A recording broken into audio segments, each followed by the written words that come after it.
le Seigneur Dieu vous bénisse. Je disais que le Seigneur Dieu te bénisse. Là où tu es, tu vas te mettre debout. Je pense que nous sommes heureux ce matin. Amen. Que Dieu bénisse le frère Salem. Que Dieu soit loué. Que Dieu te bénisse. Ah. Est-ce qu'on va acclamer le Seigneur?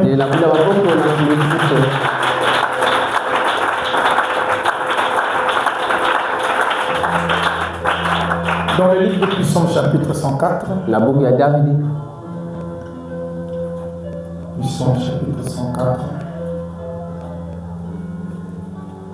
à partir du premier verset, le verset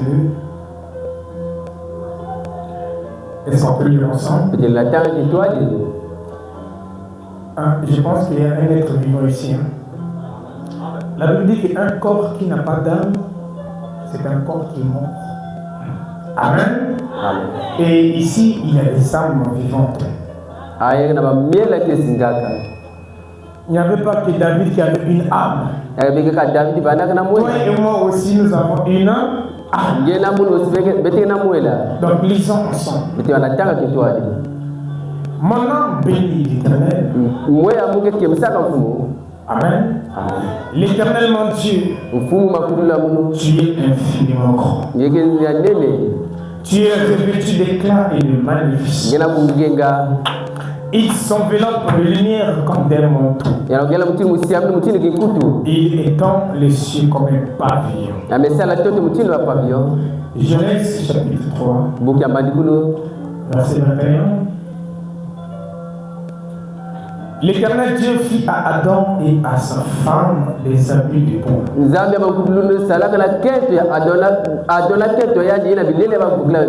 Et ils les ont revêtis.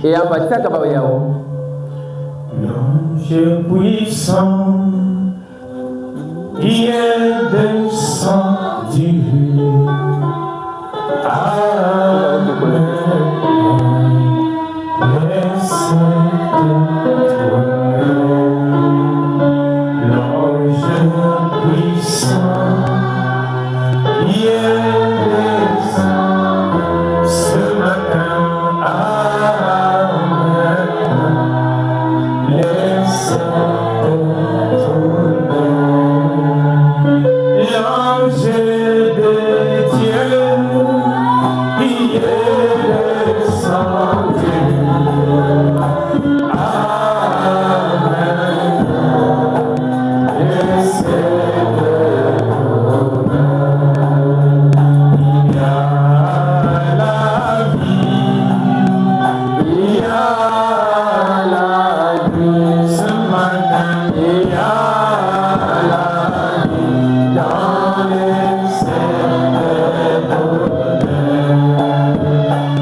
Un livre qui était scellé, qui était caché, Seigneur.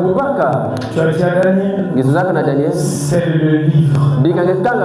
Autant de l'enfant, comme cela liront ces livres, la connaissance augmentera. Seigneur, pour nous, il n'est pas seulement question de connaissance, mais c'est l'amour qui augmente.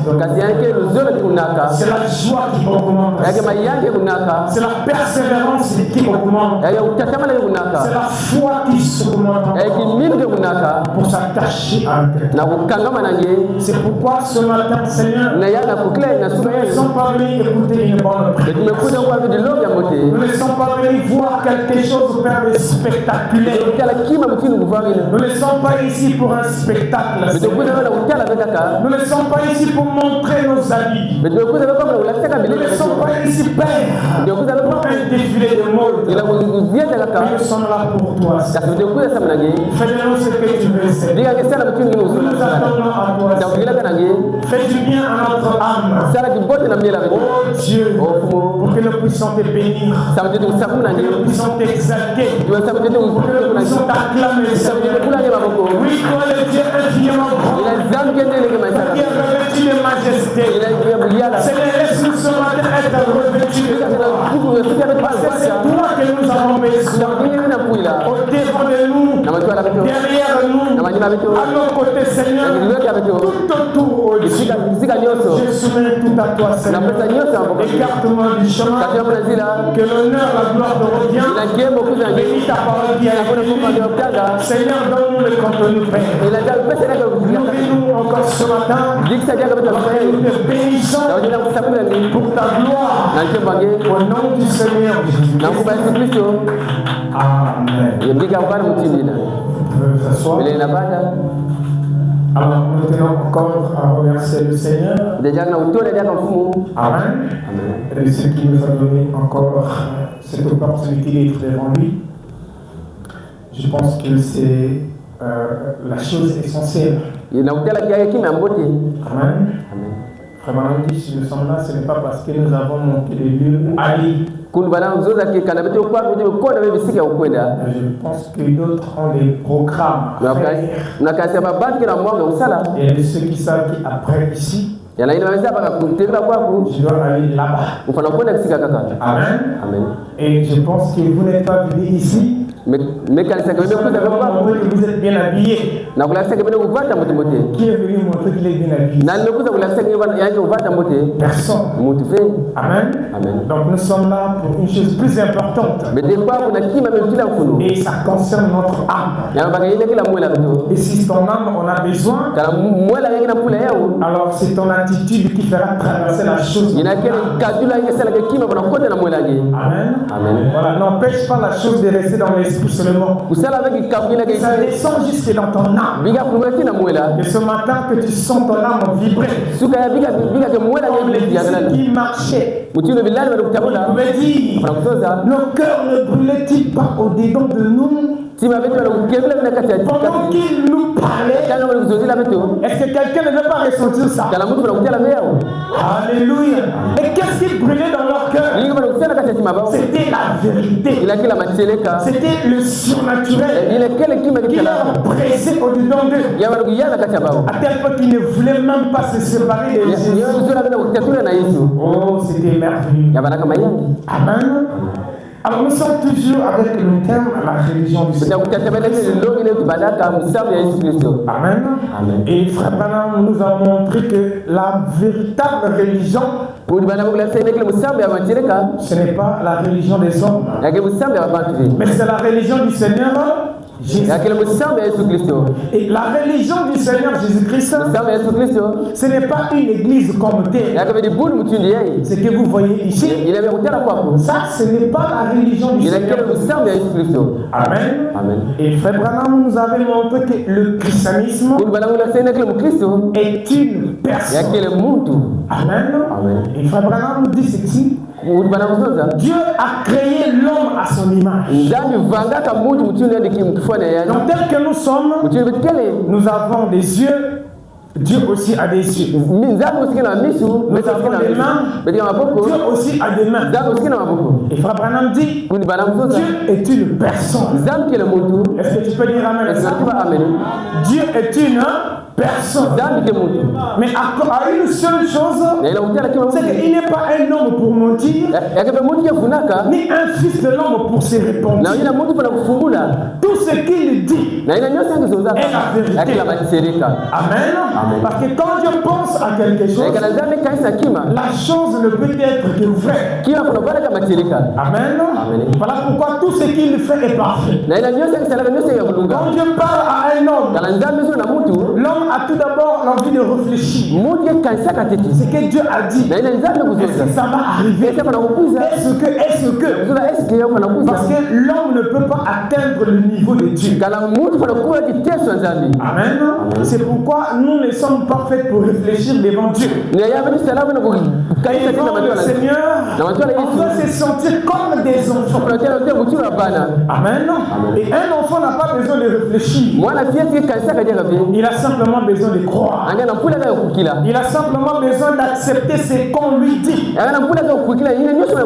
Et nous nous réjouissons d'avoir aussi un Seigneur qui, lorsqu'il nous parle, Amen. Lorsqu'il nous parle, des choses qu'il nous dit, nous connaissons que c'est la vérité. Amen. Qui peut dire que non, ce que Dieu avait dit ici, c'est un mensonge? Personne ne peut le dire. Il a déjà lu dans la Bible. Il a trouvé quelque part. Donc ça, c'est du mensonge. Qu'il a déjà trouvé. Personne n'a déjà trouvé. Amen. Donc personne ne peut dire que cette écriture n'est pas la vérité. Parce que tout ce qui est écrit est là. Amen. Vous savez, parfois les hommes sont jaloux pour rien. Parfois les gens convoitent des choses pour rien. Remarquez, un musulman aujourd'hui ne convoite pas le christianisme. Il est tellement confiant à sa religion. Amen. Bien qu'il ne danse pas en esprit, bien qu'il ne parle pas en langue, mais le simple fait qu'il va à la mosquée, c'est ce qu'ils font là. Pour lui, il trouve que c'est ça la vérité. Amen. Lorsqu'il ne mange pas de cochon, pour lui, il trouve que c'est ça la vérité.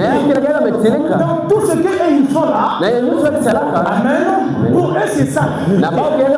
Que ça soit écrit ou pas, ils voient ça quelque part ou pas, puisqu'ils ont des prophètes qui les ont enseignés comme ça, pour eux c'est la vérité. Amen. C'est pourquoi c'est difficile de ramener un musulman avant qu'il soit un véritable fils de Dieu. Mais un chrétien, lui qui sait que moi je suis premièrement dans une religion où nous savons que nous avons qu'un seul Dieu. Nous n'avons pas trois dieux dans notre religion. Est-ce que je peux entendre la même? Nous n'avons qu'un seul Dieu. Amen. Bien que ce Dieu a beaucoup de titres. On l'appelle Père, on l'appelle Fils et on l'appelle Saint-Esprit. C'est justement parce que c'est Dieu qui occupe beaucoup de fonctions. Mais dans toutes ces fonctions-là, il a une personnalité. Et sa personnalité, il est la lumière. Il est l'étoile du matin. Il est le créateur de toutes choses. Dans tout ça, il est le Seigneur Jésus-Christ. C'est pourquoi, lorsque nous croyons en lui, nous aussi nous portons son nom. Quand nous portons son nom, frère Branham dit, la religion du Seigneur Jésus-Christ, qui est le christianisme. Alors Christ signifie oint. Tu es oint par quoi? Si tu es oint par le Saint-Esprit, tu deviens le christianisme. Amen. Et frère Branham dit, le christianisme c'est une vie. Le christianisme c'est la vie de quelqu'un qui se manifeste dans une autre personne. C'est la vie de Dieu dans un être humain. C'est ça le christianisme. Amen. Le christianisme ce n'est pas des paroles. Ce n'est pas en s'étonnant ici en prêchant sur le ce n'est pas ça le christianisme. Plusieurs prêchent la parole de Dieu, mais ils ne sont pas dans le christianisme. Alléluia. Plusieurs vont à l'église, mais ils ne sont pas dans le christianisme. Plusieurs font beaucoup de choses. Ils font des honneurs. Ils font des dons. Amen. Ils s'habillent convenablement. Mais ce n'est pas ça le christianisme. Ce n'est pas avoir des bougies. Ce n'est pas avoir des chapelets. Ce n'est pas porter la jupe. Ce n'est pas porter les vestes. Ce n'est pas chanter. Ce n'est pas prêcher. Ça, ce sont des choses qui sont là. Ça aide seulement. Ce n'est pas ça le christianisme. Le christianisme, c'est quand tu rentres dans une autre dimension. C'est lorsque tu vois devant toi, je ne suis plus ce que j'étais hier. C'est que je suis aujourd'hui. Non, c'est autre chose. Alléluia. Je n'accepte plus le mensonge. Je ne vis plus selon la chair. Mais je vis en esprit et en vérité. Je n'ai plus peur de personne. Je n'ai plus peur de ma famille. Tout ce que je connais et que je reconnais, que ça soit devant moi, que ça soit derrière moi, que ça soit au-dessus, dans tous les côtés, le seul que je reconnais, c'est le Seigneur. C'est pourquoi un chrétien doit être heureux. Ça fait penser que je possède une vraie religion. Quand je chante, je sais de quoi je chante. Quand je parle de lui, je sais de quoi je parle. Quand je dis Amen, je sais le pourquoi je dis Amen. Quand je paye la dîme, je sais pourquoi je paye la dîme. Quand je paye le je sais pourquoi je le fais.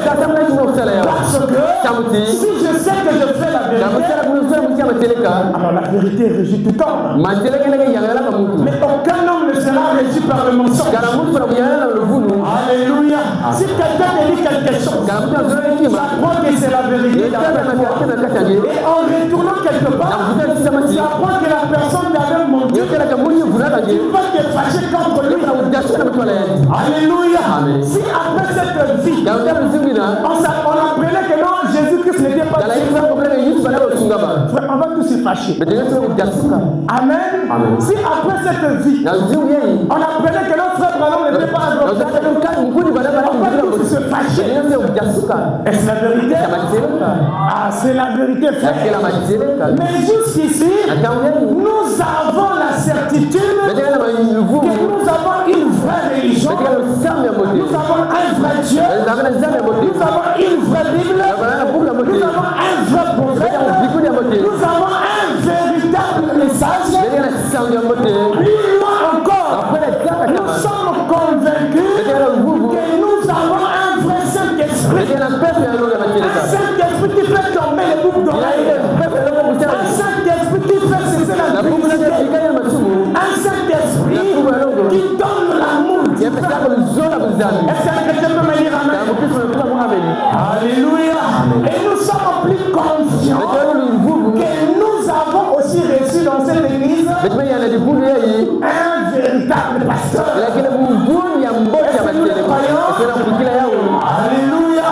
Tout ce qui nous entoure, nous croyons que c'est la vérité. Nous croyons en nos frères. Nous croyons en nos sœurs. Quelles que soient leurs faiblesses, quelles que soient leurs erreurs, nous ne regardons pas à ça.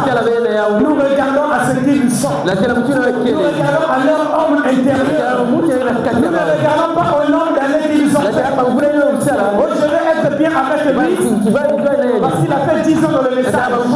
Parce qu'il connaît beaucoup de choses. Lui, il vient à peine de croire. Qu'est-ce que je vais faire avec lui? C'est que tu n'es pas encore dans le christianisme. Dieu envoie des rentrées. Mais celui qui est dans le christianisme, même le pécheur qui est venu se repentir ici, je ne vais pas hésiter de l'embrasser parce que je vois en lui la nature bien faite. Je vois en lui l'âme de mien. Est-ce que quelqu'un peut dire Amen? C'est pourquoi nous croyons que la Bible est là. Amen. Nous n'avons pas un autre livre que ça. Et nous n'avons pas un autre message. Si ce n'est que ce que Frère Branham nous a donné. N'ayez jamais honte de ça. N'ayez jamais honte de ce message. Alléluia. Et croyez que ce message est là. Alors Frère Branham nous dit ceci. La brochure Les Investissements. Au paragraphe 14. Prêché le 14 mars 1964. Il dit ceci. Est-ce qu'on peut lire? Eh bien, il n'y a pas un seul homme qui vit et tombe dans son bon sens, qui ne s'est jamais demandé d'où il vient, qui il est et où il va. Amen. Donc Frère Branham dit, tout homme qui a son bon sens. Frère Branham nous a dit, la seule chose qui peut te donner le bon sens, c'est la religion du Seigneur. Si tu n'es pas dans sa religion, tu n'as pas le bon sens. C'est pourquoi les hommes ne se préoccupent de rien. C'est celui qui le manger, le boire, se revêtir, dormir, se réjouir. Mais de l'autre côté, ça ne leur préoccupe pas. Mais pour celui qui a commis la parole, il doit se poser la question qui il est. Amen. D'où il vient et où il va. Un chrétien doit savoir tous les jours d'où il est venu. Je suis venu dans la vie du péché. Aujourd'hui, Dieu m'a fait grâce. Je n'ai pas mérité ce que je suis. Si on m'appelle frère, c'est par la grâce de Dieu. Si on m'appelle sœur, c'est par la grâce de Dieu. Alléluia. Même celui qui se tient ici, je ne me tiens pas ici par une chose que j'ai méritée. Je n'ai rien mérité pour être là. Déjà pour commencer, je ne suis même pas dit. Mais ce n'est que Dieu dans sa grâce. Il a voulu que je vous apporte la parole. Ce n'est pas que je suis meilleur. Amen. Ça pouvait aussi être une autre personne. Mais jusque-là, on doit savoir là où nous sommes en train d'aller. Où est-ce que nous sommes en train de partir? Il doit y avoir quelque part. Amen. Tu as quitté la maison d'esprit. Tu es arrivé ici. Tu es venu certainement pour un but. Tu n'es pas venu pour rien. Si tu es venu pour rien, c'est que tu n'as pas ton bon sens. Si tu es venu accompagner quelqu'un, simplement, c'est que tu t'es trompé d'endroit. Ici, on ne vient pas accompagner les gens. Ici, on vient pour soi-même. Même si on t'a seulement invité, on t'a invité pour toi-même, pour ton propre âme. Est-ce que je peux entendre la voix? C'est pourquoi on doit savoir d'où on vient et où est-ce qu'on va. Abraham dit, il y a beaucoup de livres qui ont été écrits.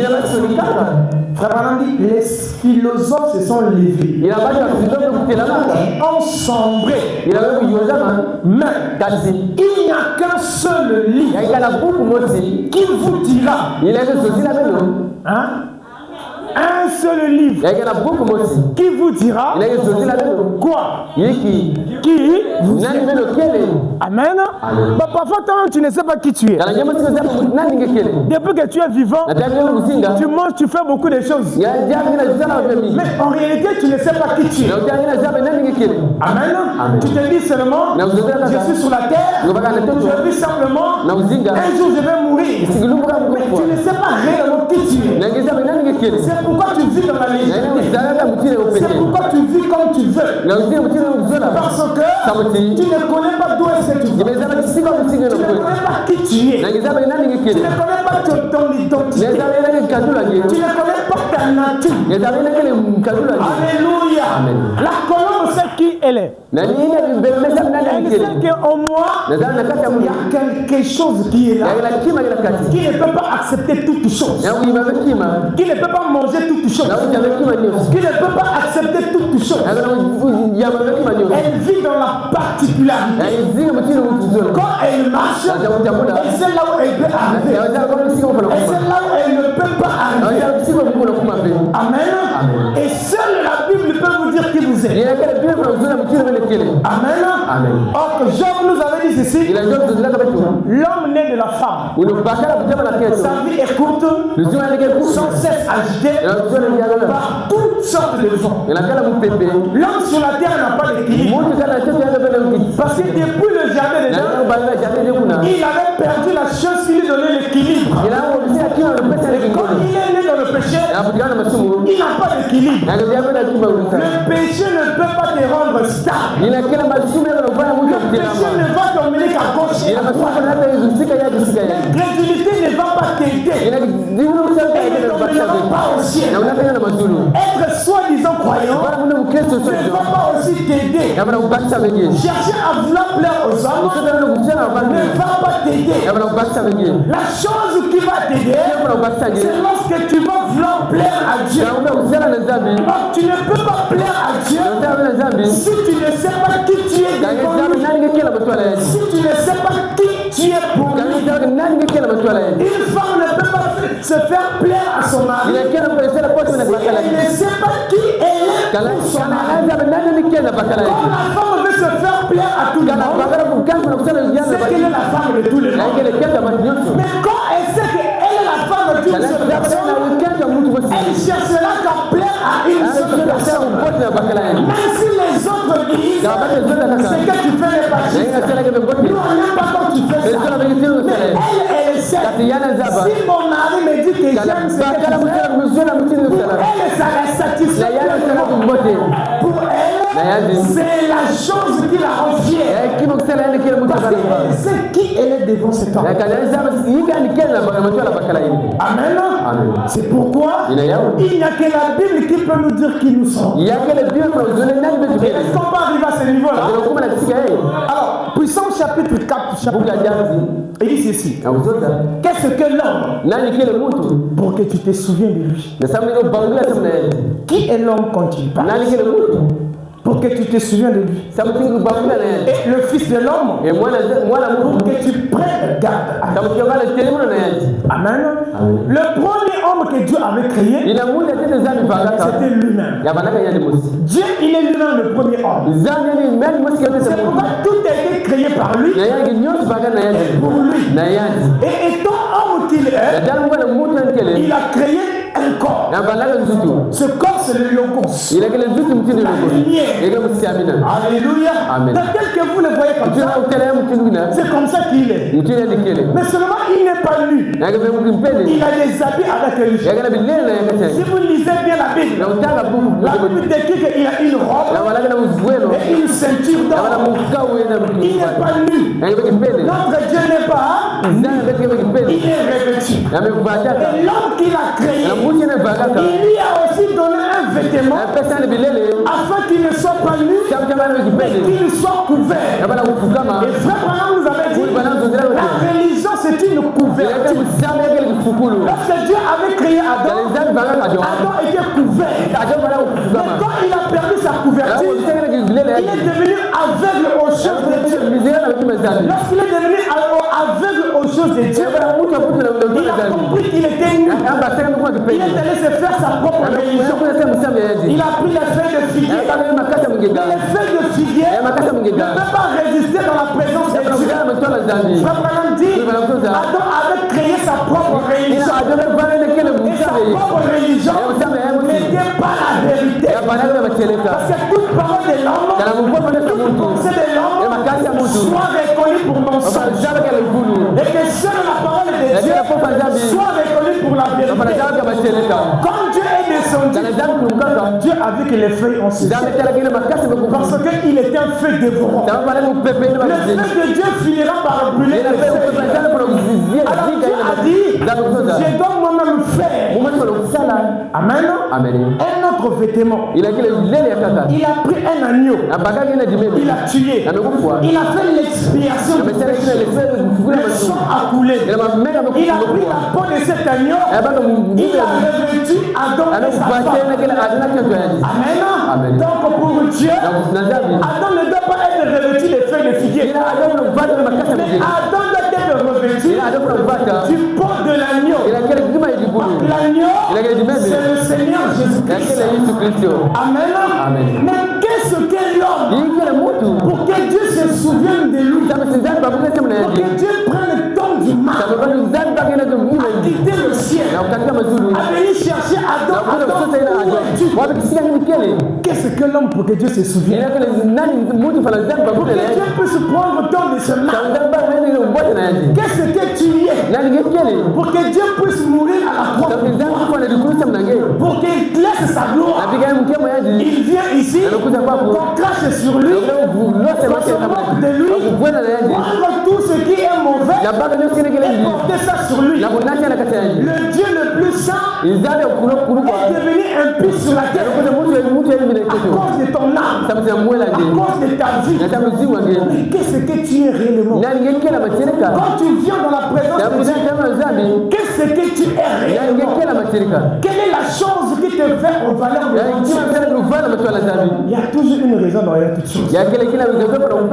Abraham dit ceci: Dieu avait créé l'homme pour que l'homme puisse adorer Dieu. Est-ce la vérité? Dieu nous avait créés pour que nous puissions l'adorer.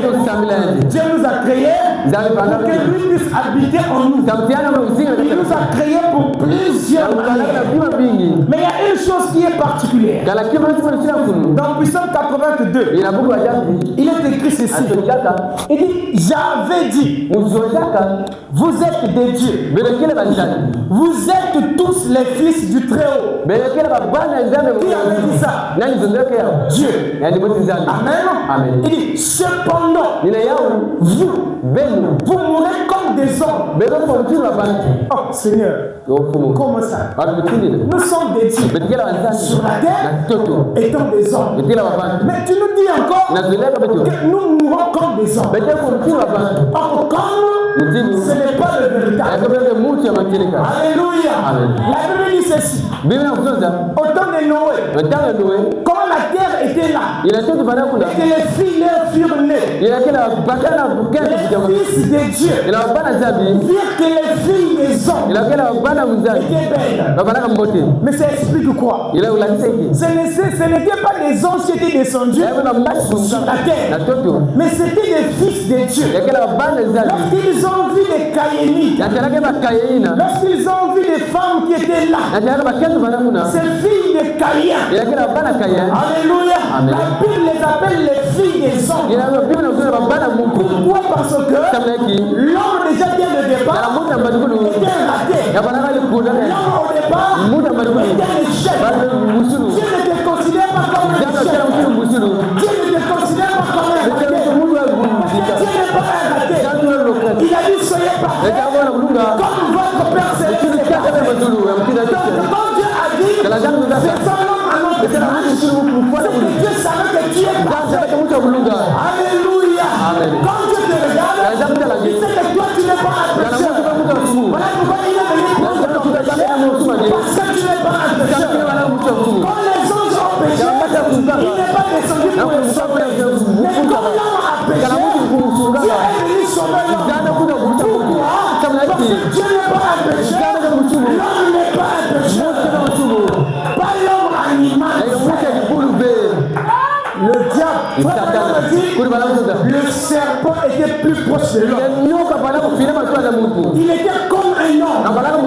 Il était un homme.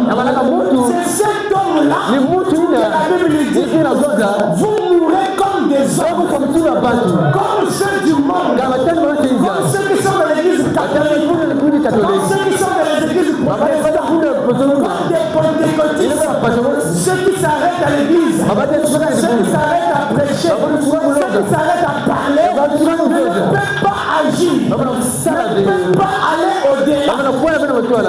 J'ai envie d'expliquer quelqu'un quelque chose. Est-ce que vous me permettez ça? Je vais dire ça ici. Il a dit ceci. Vous êtes des dieux. Amen. Amen. Je vais vous montrer quelque chose. C'est lui qui a dit ça. C'est moi. Vous êtes quoi? Amen. Amen. Or, le mot Dieu qui est désigné là. Amen. Amen. Remarquez, nous avons la lettre D. Nous avons la lettre I. E et U. Amen. Amen. Alors, lorsque nous parlons de Dieu, nous savons que Jésus est notre Dieu, n'est-ce pas? Est-ce que nous le voyons ici? Est-ce que nous le voyons? Il a dit là où 2 ou 3 sont réunis. Je suis au milieu d'eux. Est-ce qu'il est là? Est-ce que nous le voyons avec les yeux? Ça, c'est une dimension. Alléluia. C'est pourquoi la lettre D, c'est une dimension. Si tu veux voir Dieu, il faut rentrer dans les dimensions. Il y a des dimensions intérieures qui est le I. Alléluia. La dimension intérieure, c'est l'âme, c'est l'esprit. Amen. Il y a les dimensions extérieures. Ici, c'est le corps physique. Amen. Et il y a ce qu'on appelle l'univers. L'univers, c'est là où sont écrites les lois. C'est là où Dieu a ordonné toutes choses. Donc, quand Dieu dit vous êtes des dieux, il veut dire quoi? Vous êtes capable de monter plus haut. Là où les sorciers ne peuvent pas arriver. Tu es capable d'aller plus haut, de voir plus loin. Tu es capable de voir Dieu. Quand tu rentres dans l'esprit, tu es capable de voir Dieu. Quand tu es même dans la chair, quand tu vois un homme prêcher, tu sais que ça c'est le l'homme, ça c'est Dieu. Pourquoi? Parce qu'il y a une loi qui est écrite dans le ciel. Il y a une loi qui est écrite dans le ciel. Est-ce que je peux entendre? Regardez les hommes. Nous qui mourons comme les hommes. Les hommes ont l'intelligence. Amen. Amen. L'homme a pu savoir que ça c'est un micro. J'ai la possibilité de le relier avec quelque chose sans un fil. Comment est-ce qu'il a trouvé cette intelligence? C'est qu'il est allé au-delà. Il est allé plus loin. Comment est-ce qu'un homme peut arriver à ce niveau? Vous avez un téléphone. Tu appelles quelqu'un qui est très loin. C'est comme si vous étiez proche.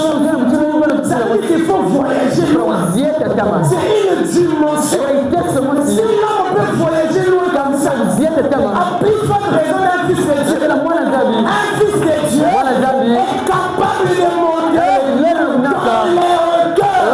Il est capable de rentrer dans la présence de Dieu. Là où les scientifiques ne peuvent pas arriver.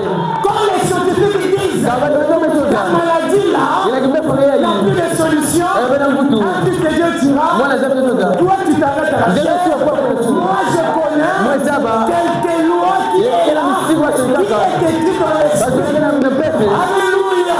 C'est pourquoi quand Satan est si tu es le fils de Dieu, ordonne que ce pierre se transforme en pain. Lui, il a regardé la chair. Mais quand Jésus a vu, Jésus n'a pas regardé seulement la chair. Jésus a vu les deux. C'est vrai que j'ai faim. Mais le motif que toi tu as, ça ne concorde pas avec la parole de Dieu. C'est pourquoi frère Branham dit, si vous dites à cette montagne, ôte-toi de là, et que la montagne ne se ôte pas. Frère Branham dit, regardez quel est votre motif, quel est votre objectif, qu'est-ce que vous voulez réellement. Si tu veux le faire pour démontrer aux gens que tu es puissant, ça n'arrivera pas. Mais si tu veux montrer la puissance de Dieu, cela agira. Parce qu'il y a quelqu'un qui n'est pas. Est-ce que j'ai pas entendu? C'est pourquoi Tu es un Dieu. Mais tu meurs comme tout le monde. Tu meurs comme tout le monde. Parce que tu viens à l'église, ça suffit. Ça, ce sont les hommes qui pensent comme ça. Parce que je me suis bien habillé aujourd'hui, ça suffit. Parce que j'ai bien mangé. Oh Jésus, merci de ce que tu as fait. C'est une bonne chose. Mais si tu t'arrêtes là, tu es déjà mort. Est-ce que je peux entendre la main? Amen. Il dit, comment vous mourrez comme des hommes? Comme des hommes. Vous tomberez comme un prince quelconque. Amen. Donc Dieu n'a pas besoin que tu puisses errer ça et là. Il veut que tu reconnais ta position. Remarquez les disciples lorsqu'ils ont marché avec Jésus. Frère, quand Jésus les appelait au départ, Jésus savait qu'il y avait des choses que lui ne pouvait pas faire. Mais ses disciples pouvaient faire.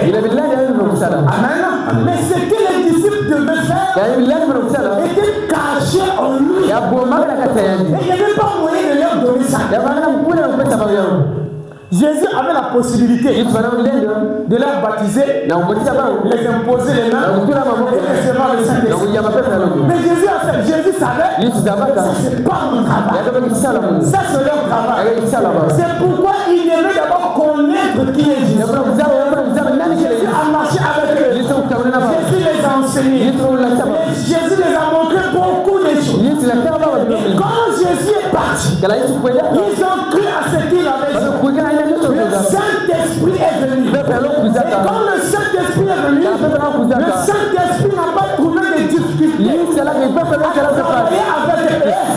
Parce qu'ils étaient déjà assis. Ils connaissaient déjà ce que le Saint-Esprit avait fait avec Jésus lorsqu'il était sur la terre. Ayant reçu le même esprit, et ici ils se sont dit, le Saint-Esprit que nous avons reçu va faire les mêmes choses qu'il a fait avec Jésus. C'est pourquoi quand il marchait la tête haute. Quand il prêchait avec assurance. Il savait que si Jésus a ressuscité les morts, nous aussi, avec le même Saint-Esprit, les morts peuvent revenir à la vie. Est-ce que je peux entendre le parce qu'ils étaient déjà placés. C'est pourquoi le Saint-Esprit n'a pas eu beaucoup de mal. Mais nous, frères, aujourd'hui, nous recevons le Saint-Esprit. Mais nous remarquons que le Saint-Esprit a du mal à travailler avec nous aujourd'hui. Parce que nous ne sommes pas encore rentrés dans l'école du Saint-Esprit. Nous ne sommes pas encore rentrés dans les écoles des experts. J'aimerais entendre la main. Frère dit ce sont les expériences qui donnent la foi. Remarquez Moïse. Il était en Égypte. Et en Égypte, il était formé pour être un pharaon en devenir. Mais qui lui avait conduit là-bas? C'était Dieu lui-même. Dieu n'avait pas eu peur. Dieu n'avait pas attendu que Moïse puisse grandir. Mais Dieu a laissé Moïse entrer en Égypte étant bébé. Il est né là-bas. Il a grandi là-bas. Il a eu beaucoup de choses. Amen. Et quand le temps est venu pour le faire sortir, Dieu aussi a trouvé un moyen pour le faire sortir. Et il est sorti. Et en sortant de là, Dieu devait faire sortir de Moïse tout ce qu'il avait avalé. Et cela a pris 40 ans.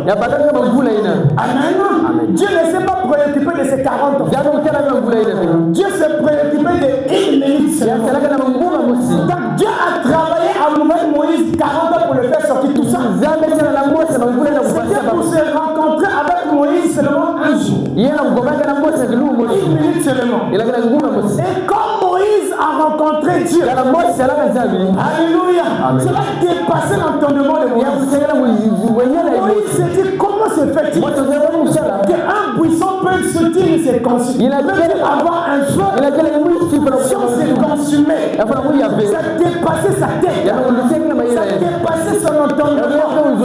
C'est ça la manière de faire de Dieu.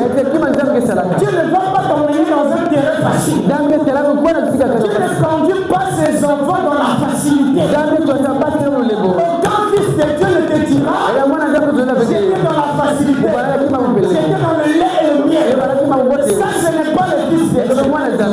que frère Branham dit, quand Dieu appelle ses enfants, il doit leur tailler, il doit leur former.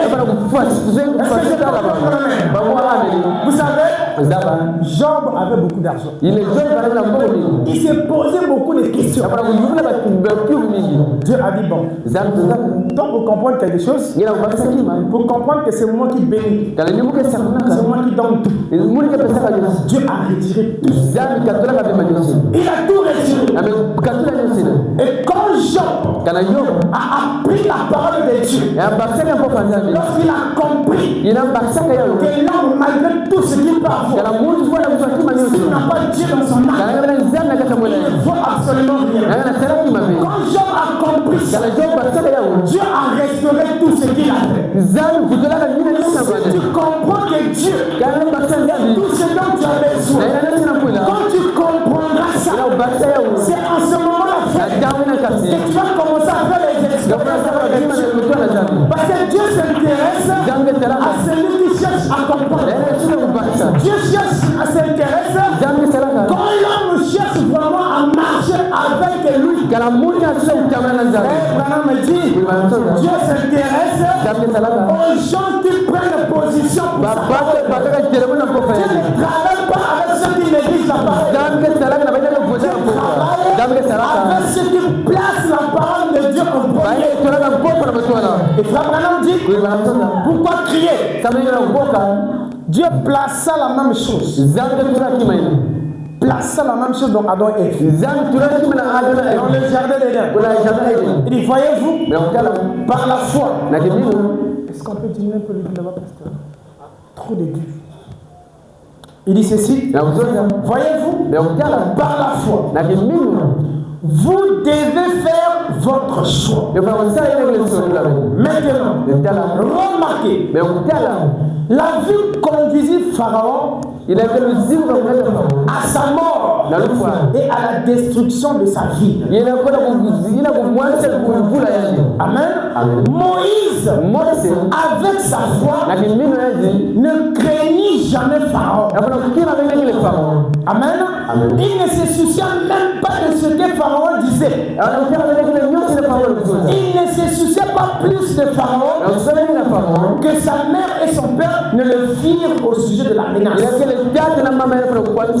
Lorsque Moïse reçut la confirmation qu'il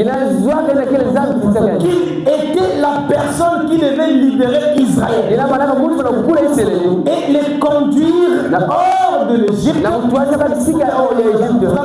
il ne se souciait jamais de ce que Pharaon disait. Amen. Pourquoi? Parce qu'il avait compris qu'il avait une mission. Il avait compris qu'il était devant Dieu. Il avait compris qu'il a été créé pour une mission.